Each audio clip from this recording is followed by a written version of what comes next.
a sense of community when you're free. Rolling through the mountains, rolling through the valley, rolling through paradise with me. Hello, everyone. Welcome to the show. Today's guest is an artist as well as a podcaster from Toronto. Ladies and gentlemen, Charles Hackbarth. Welcome to the show. That's it. Good. It's a tricky name. Sometimes people get it. Hackbarth. And anyway. I looked it up to see the origin just because I was curious. What did they say? German. German. That's right. Yeah. There is actually a Irish Hackbarth clan. I've seen stuff about, but we're German. My family is German. Yeah. Okay. Very good. Yeah. Yeah. So tell me about your artistry first before we get into the podcast. Sure. So I don't know how much you want to know because I've been painting professionally since 1985, showing in galleries, etc. My work has gone through different phases: abstract, figurative. These days, I'm working in what I call kind of like a dream narrative or hypnagogic reality. Yeah, I mean, so I paint, I write, I do sculpture, installation, experimental music. I've done some videos and photography. So, a bit of everything, although drawing and painting seems to be the core of what I do. Yeah, for sure. Now, on your podcast, I believe you interview other artists, correct? Yeah, so we have a show called Winging It, or podcast called Winging It. And the idea came about, so there are two sources that sort of got us excited. One of them was, I don't know if you know, there's a cooking show, Ugly Delicious. David Chang, who's an American Korean celebrity chef.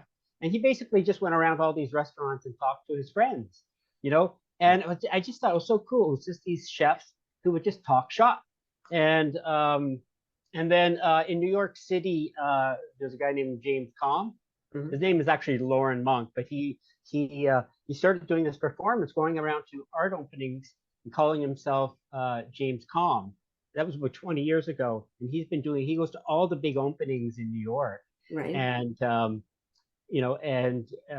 films them, right? Yeah. So my buddy Mark, who appears in many of the Winging It, just said, "Hey, why don't you do that?" So, right. And I always felt like I needed special equipment, but then with cell phones nowadays, they're so powerful that I was at a show once and with Mark, and I just said, "Let's look at the show and let's talk." And that's how it started. And we started doing them in person here in Toronto. Mm-hmm. And then, of course, pandemic hit. Yeah. And we spent about a month or two where we didn't do any. And then we just thought, wait a minute, we have Zoom. So we started talking to people from around the world, Mexico City, the UK, a lot of Americans, a lot of people like from across Canada. Yeah. And it's been great. I love it. Yeah, for sure. I mean, Zoom opened a whole new world, right? It did. I mean, I realized you started off doing it in person as well in the studio, right? Yeah. Yeah, for locals, even locals, they can't always make it in person. Sometimes they have little children or something. So Zoom is such a wonderful option. But as you said, you can interview people from around the world. Well, and you can record, you can edit. Yeah. I put it into Movie Maker and I put soundtracks on it and add photos and all kinds of stuff. I'm not good at that. I mean, it's just very flexible. Yeah, basically. Yeah, it is. Yeah, like before COVID, I had a team. We right. Yeah. Director and an editor and all that. But now it's just me, and I hate editing, so I don't do it. So everything is raw. Yeah, well, and that makes a difference. I love editing. I love the little details, and when I started doing them, I would spend 20 hours on every show. Wow. Now I do it in about 2 hours. Right. Yeah. Wow. It's interesting what the people's likes and dislikes, right? Like the editor I had actually loved it as well, but then she just didn't have the time anymore with working. No, you're either into the cutting and pasting and the challenge of that or not. Yeah. No, do you have another job as well, or? Yeah. So for 40 years, I've worked in social services. Okay. pretty much almost exclusively with adults with developmental disabilities or intellectual disabilities. So I did that for 30 years. About 10 years ago, I left that to be a stay-at-home dad. And then I did a lot of different things. I did, I'm also trained as a psychotherapist. So I was doing kind of therapy, coaching, Reiki. Wow. I worked at the Center for Social Innovation as a sort of as a desk person, and then I would get free membership. So, and for a while we were doing wellness days at, so we would have like chiropractors and, massage therapists and Reiki practitioners and life coaches, and it was all free. So people could come in and get a free service or pay what you can. So I did that. And then for the last year, I've been back at a place called Arch, which is a legal aid center for disability law. So, and I the coordinator of a program specifically for adults with developmental disabilities to know their rights, to teach about the rights and speak about the rights. So what made you decide to get into doing that? I didn't make a decision. Basically, when I was 18, I was living with my dad in a small town, and that's what he did. And it's just like, I was just sort of like, got a summer job there. Right. So that was like summer of 1980. 4 years in a row, I went back to, it was in Picton, Ontario. I went back and worked there. And then that was the only thing I had experience at. So then, fast forward a couple of years, I'm living in Kitchener. I worked at a group home there. Came to Toronto in 1986. And I fell into that work at Community Living Toronto. That was in 1987. And I was there until 12, I think. Yeah, right. Yeah. So, it's one of those things, like, and I always tell people, like, at the agency, get out before 5 years, otherwise you're in for life. When you start getting good at things, and it's like, well, I've got seniority, I've got freedom to do what I want at this job, and I'm good at it now, so so why not, right? Exactly, yeah. Well, it's sometimes for a lot of people, sometimes we have to sort of settle into something at some point, That's right. Yes, exactly. Yeah. I don't know how old you are, but when I was younger, we can get so many jobs all the time. So you get a job, you quit, you find another job, you quit, there was no career, or you didn't have. Well, that's it. I mean, so I'll be 62 this year. I got my first full-time job when I was about 30. Okay. So yeah, through the 20s, lots of part-time jobs. Yeah. It was always in social services though. So I was always building towards, I didn't do sort of regular service jobs. And it was something I was good at, and people liked me, and I stayed on, and now I'm back, and it's very good. Great. Yeah. Now let's go back to your art for a second. Yeah. That's where I'm sorry, my brain works. I just sort of go all over the place. Yeah, absolutely. Well, that's when you're working on the piece, like what is it that's inspiring you at that moment, whatever it is? Okay, so I put this piece up. This is the most recent completed piece, and the process is very spontaneous and intuitive. So with this piece, my first decision I made is I wanted a green sky. That's it. All my work in the past that was like this figurative had what I would call a Renaissance color scheme. Blue sky, like reddish brown earth, and figures. And I've done that for 20 years, 25 years. So I thought I wanted to try something different. I wanted to try a different colored sky.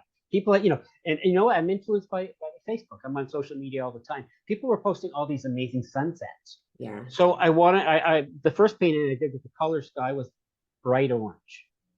And then it's sort of like thinking about evening, the landscape is dark, silhouetted, and I worked from there. And then the figures come on their own volition. So I talk about the way I paint as kind of like dreaming. So I believe that at the core, underneath everything, there's an idea that's trying to find a form. Okay. And in dreams, it keeps shifting forms until it finds the right form. Right. And that's my theory as to why it keeps changing. Oh, Oh, that's a good way to look at things. Yeah. You know, like there's like a kernel of idea that's so it's looking for a shape. So with the painting, it's sort of the same. I just sometimes I have a drawing or a photograph or a central idea. So this one, there's a tree that's also a shovel, and that's kind of an image I've used many times. This idea that the tree and the shovel are the same. Yeah. You have to use the shovel to plant the tree, and then you have to use the wood from the tree to make the shovel, that kind of thing. So that was the central thing, and I just drew a figure. And a lot of my work, I have these partial animal figures. Right. And so that figure showed up. To me, it's androgynous. I don't know if it's male or female. It's got this sort of weird two-headed baby.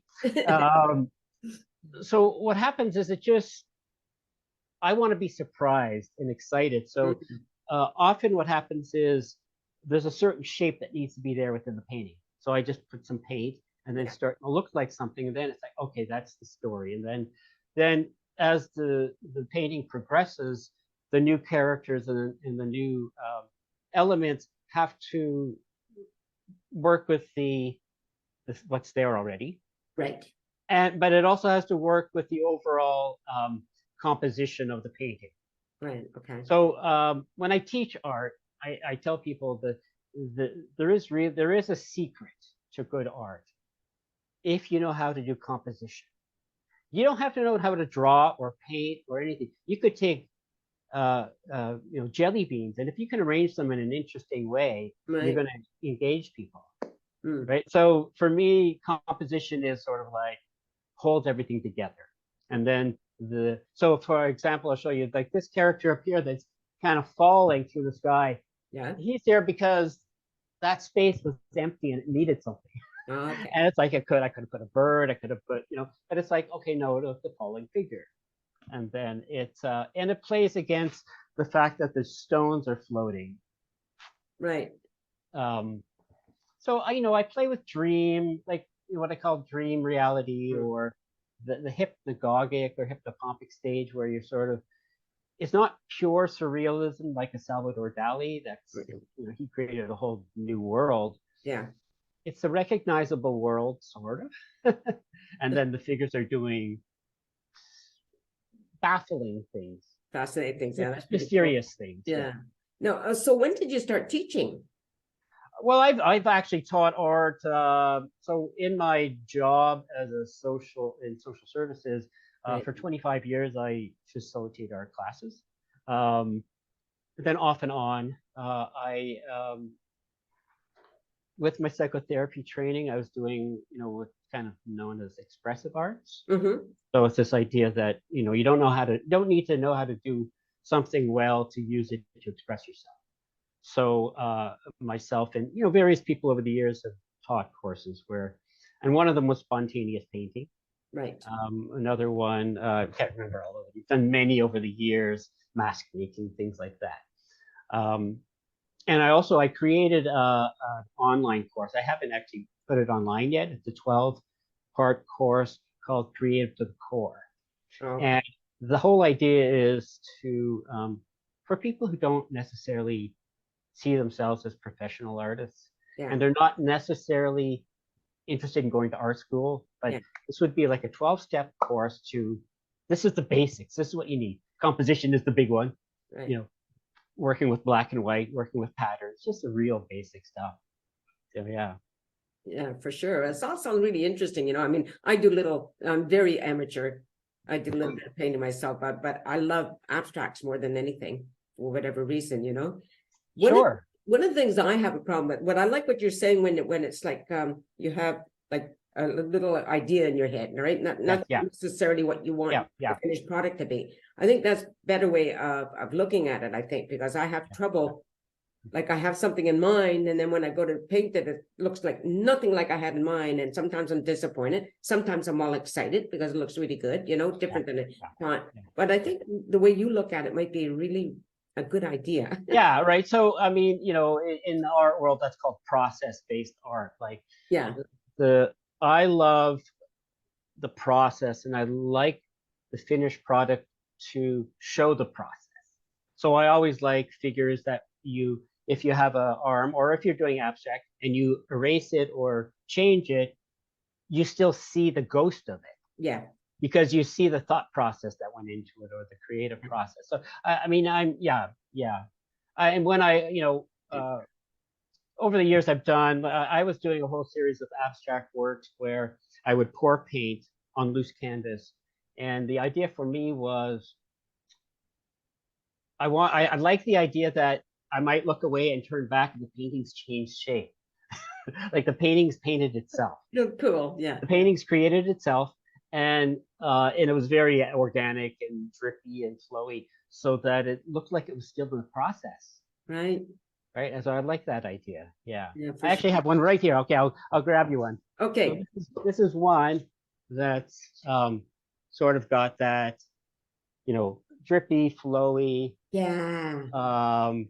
And then it's got layers one, on top of the other. I mean, those paintings, I did a whole series for about 10 years that were based on maps or mapping. Right. The idea of mapping, they took the image of a map, but you don't see the map in the final product. But I was interested in like geographical mapping, biomapping, all the levels of mapping, so that they looked like they were organic, they were baby. So yeah, I definitely like. So this is, I actually find this kind of work challenging because, I like it to be more fluid and changing shape. So to actually, make a figure or an image that you define, it's a different thing. I mean, it's like a declaration. Like I've got this blue guy standing on people's heads, like, what the hell does that mean? And he's got white gloves, and it sort of, I don't actually know what he represents or why or. But yeah, but it doesn't have to have a reason, right? Well, I mean, I think it has a reason, but I don't necessarily know it. Like, yeah, okay, yeah. I mean, you can look through all kinds of, art history, mystical traditions, and you probably see a figure like that, Yeah. So, yeah. So, I mean, part of it is to entertain myself and to surprise myself. And I figure if I'm surprised, then the viewer's going to be surprised. There you go. Yeah, for sure. Yeah. I've asked somebody before, like, how do you get your artwork in a museum? Or not, sorry, in an art gallery. In a gallery. That is the $1 million question. So until recently, all my work was shown at artist-run galleries. So they were collective, where you pay a membership fee. Yeah. And so for one of them was called Loop Gallery here in Toronto. It's no longer around, unfortunately. The members were like, you had to go through an interview process, submission process. Once they accept, I don't know how many, there were like 25 artists. Everybody paid a monthly fee. Okay. Everybody got to show one, every 18 months. Oh, right. I worked there. I was on the board. So that's how I showed before. I haven't had a show since 2014 in the galleries. Yeah, right. Most recently, though, this fall, this painting is going to be in a show opening next Saturday at a local gallery. Okay. And then I don't know what other work is going to be in another show, also in my neighborhood. So this came about because I visited those galleries frequently, like every month. I went to every single show. I used my Winging It podcast to interview artists from the show. Right. So I developed a relationship with the curators, the proprietors of both those galleries. Right. And I think over time, it's just like, oh, okay, that's how it's worked for me. I haven't been in those kind of commercial galleries before. Right. But now I am. And it's just, I think it's just, so this gallery that this will be in, it's called the Dre Gallery here in Toronto. He just goes through Instagram all the time. And if he finds an artist he likes, he invites them to show. Oh, no, that's nice. Which is rare. Yeah. The old model is, you know, you had to go to all the right openings, you had to kind of hang around with the right people. Yeah. You know, the gallery owner had to get to know you, and then maybe they would invite you on. I mean, I think there's rare occasions where the work jumps out at people, but often it's the relationship, I think. Because, you know, I mean, a city like Toronto's probably got 40,000 artists, you know, Easily. level, you know, and the competition to get into, you know, the handful of good galleries is very steep. And Right. at some point, so the other thing I've worked on over the last, during the pandemic, is that I'm doing collaborative drawings with people.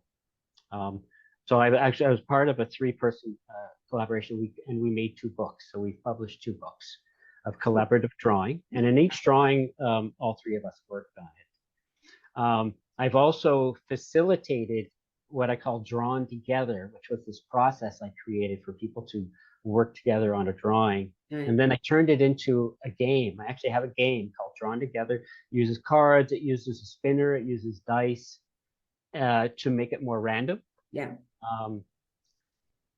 So I'm just bringing those up. I think you get chose by being active in the community. It would probably be the same as trying to get a music gig or books published. It's just like you have to be on the scene. People have to know who you are. They want to trust you. They want to know that you're. One of the things about art galleries, commercial art galleries, is they want all the work to be the same. I had a gallery owner come 20 years ago to see one of my shows, and every painting was different. They didn't say anything. I went to the gallery, and every single painting was kind of like a version of the same painting. Oh. And a lot of galleries do that, and it's just economy, right? The economics.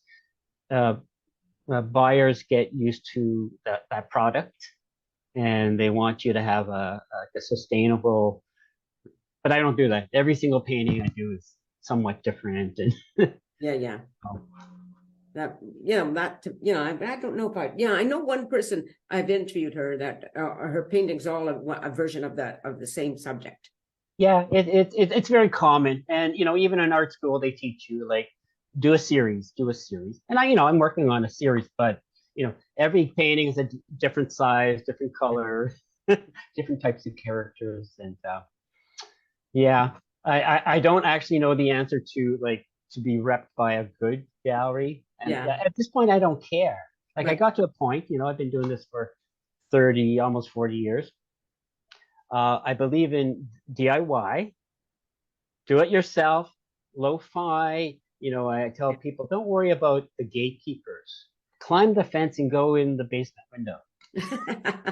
You know what? Just, start volunteering at a gallery. Yeah. And then, get to know people, or, you know what I mean? I did that before I started painting. I used to. Well, there you go. Yeah. I used to volunteer. I don't do that anymore. But one of the things that the art gallery that I went to, all of the paintings were framed, and I don't frame mine. It's very expensive. Yeah. Right. Well, that's the difference between, say, a commercial gallery and an artist-run gallery. Oh, I see.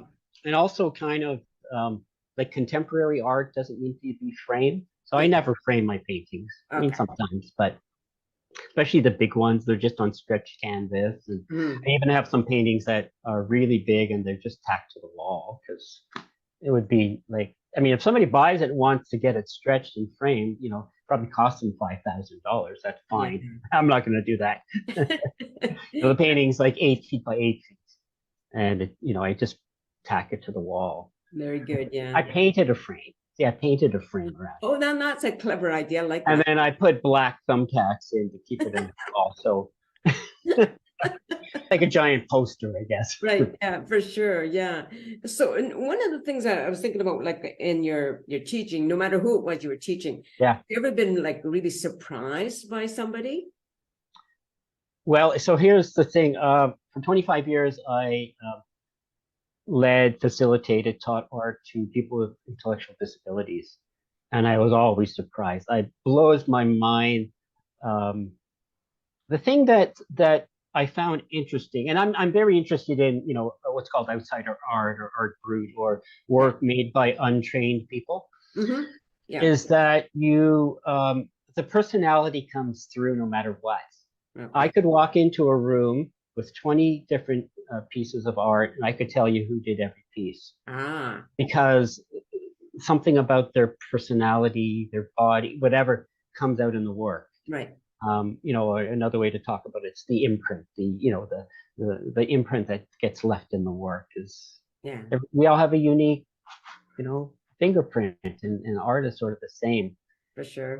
Which for me is kind of one of the reasons I don't work with realistic work, just because it's like the same work that anybody could do. That's just a personal thing. It's not a judgment on it takes amazing skill, and some people are really passionate about that. But I mean, in some ways, I don't know. I like the imperfections. I like the things that reveal someone's personality. Mm-hmm. Like when I really started working in the 80s, I worked really big, and I worked drawing, and I liked how it looked nervous, like the way I was, like the energy in the work was nervous and sketchy. like that. Well, we're gonna end it there. But just stay on camera. Because Zoom is going to cut me off anyway. Okay. So just stay on camera. So to the audience, you've been listening to Charles Hackbarth, and he's in Toronto. You can look him up on Facebook. I'm sure he'd be happy to. Facebook, Instagram, even my website, just my name. So and he posts his paintings on. There's a lot of work on Facebook. You can see it there. So thank everybody for watching the show. I hope you continue to do so, and take care, and peace out. Thank you. Peace out. A sense of community, Chilliwack's a place to be. A sense of community where you're free. Rolling through the mountains, rolling through the valley, rolling through paradise with me. It's multicultural, you're sure to see it all. Chilliwack's the place to be, you'll see. Come party in the park, go dancing after dark. Chilliwack's the place to be, you'll see.